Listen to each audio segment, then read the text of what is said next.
ইংরেজিতে কথা বলতে গিয়ে সংকোচ হওয়াটা খুবই স্বাভাবিক। মনে রাখবেন, আত্মবিশ্বাস আসে ছোট ছোট অনুশীলনের মাধ্যমে। প্রতিদিন কিছু সহজ বাক্য জোরে বলার অভ্যাস করুন। আয়নার সামনে কথা বলুন, আর ভুল করতে ভয় পাবেন না। ভুলই শেখার সেরা উপায়। সুযোগ পেলেই দুই একটি ইংরেজি শব্দ ব্যবহার করুন এবং ধীরে ধীরে বাক্যে রূপ দিন। নিজেকে সময় দিন। আপনি যত বেশি বলবেন, আপনার আত্মবিশ্বাস ততই বাড়বে। Do you feel shy or nervous when speaking English? You're not alone.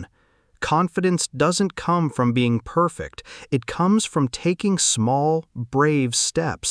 Start by practicing simple sentences every day.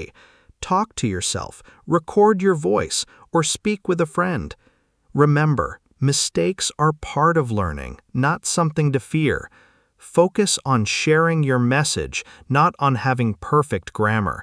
With consistent practice and a positive mindset, your confidence will grow.